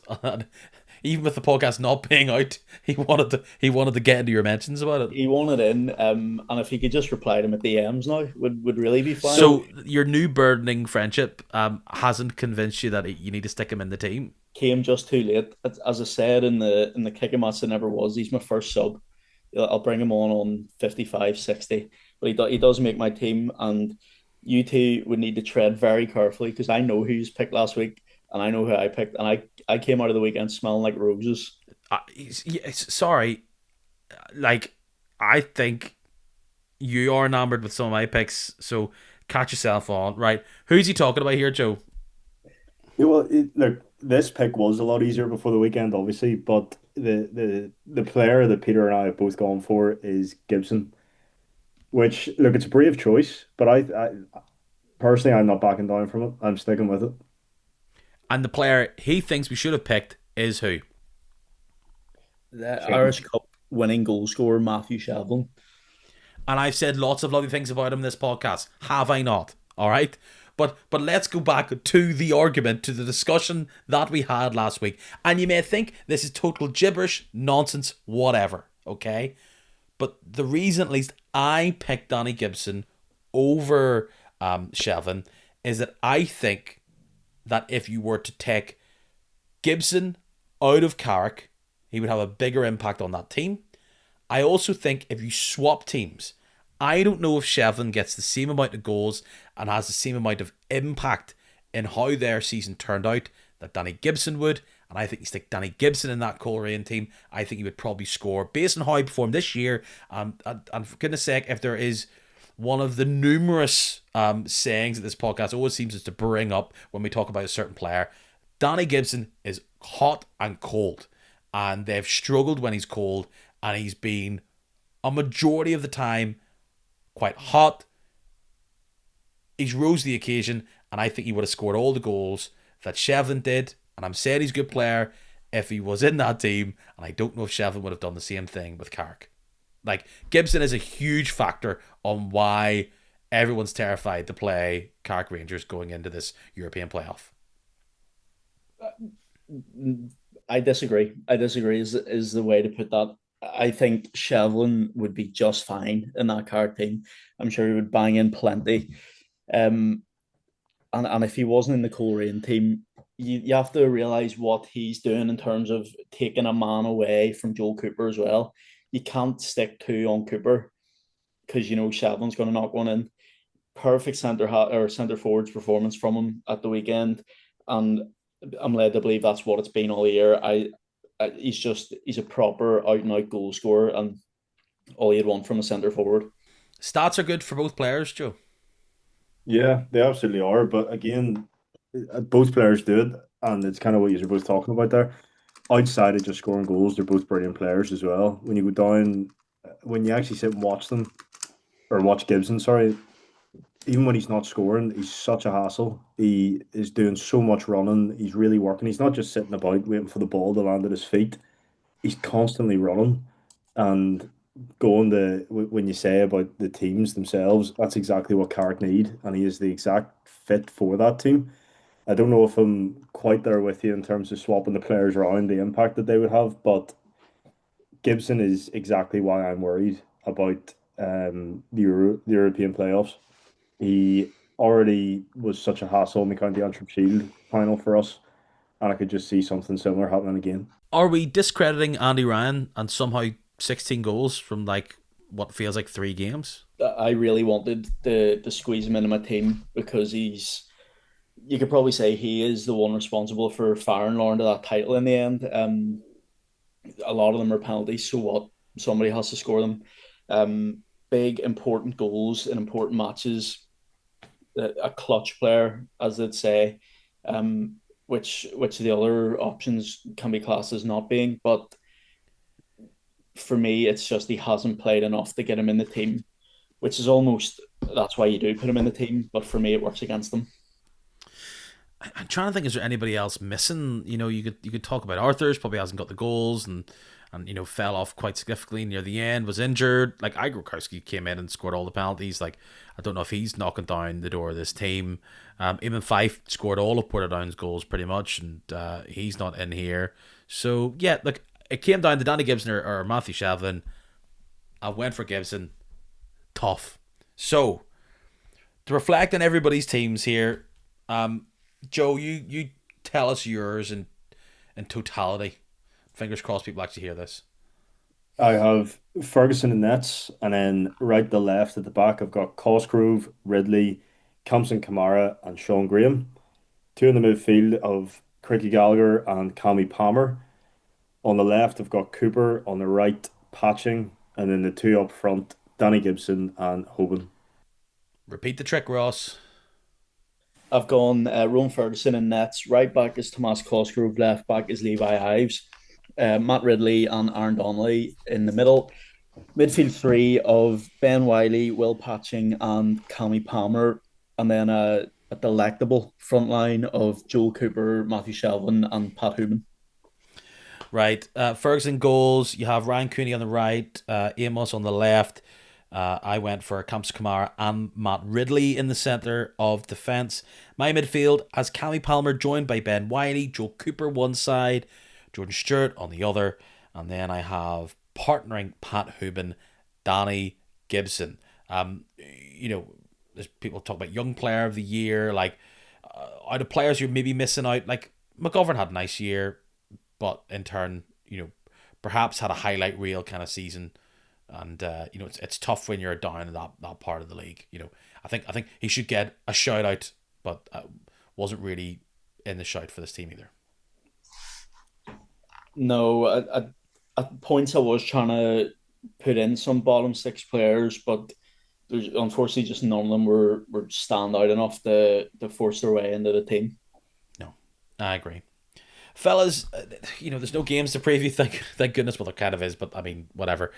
We will park this, and we'll go. Thanks for the wait. Sorry that we had to keep you there. Thanks for doing a podcast this long twice, but we got there, guys. I will chat to you all very, very soon. See you again. Look forward to it, Peter. See you shortly.